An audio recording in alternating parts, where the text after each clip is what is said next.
আসসালামু আলাইকুম প্রিয় ভাই ও বোনেরা, সবাই কেমন আছেন? আশা করি আল্লাহর রহমতে সবাই ভালো আছেন। আজকে এই দোকানটাতে গিয়েছিলাম বিল তোলার জন্য। যাওয়ার পরে দেখলাম অনেকগুলো কভার আছে, অনেক হেডফোন, ব্লুটুথ, চার্জার, মোবাইল, বিভিন্ন আইটেমের জিনিস আছে, স্পিকার আছে।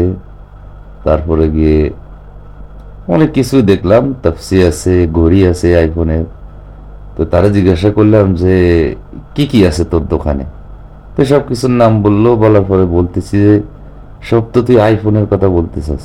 দেখ আমার এখানে যা আছে সব কিছু আইফোনের, ফোনও গেছে আইফোন, কভার বলতে যা আছে, হেডফোন, ব্লুটুথ, সব কিছু আইফোনের।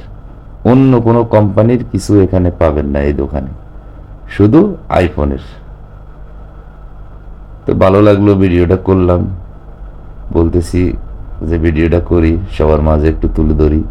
দেখো, দেখেন আমাদের দেশে একটা দোকানে বিভিন্ন আইটেমের জিনিস থাকে, কিন্তু এই দেশে যে যেই কোম্পানি নিয়ে আছে ওই কোম্পানির জিনিস ছাড়া অন্য কোম্পানির জিনিস রাখে না, শুধু তফসিগুলো আছে অতিরিক্ত।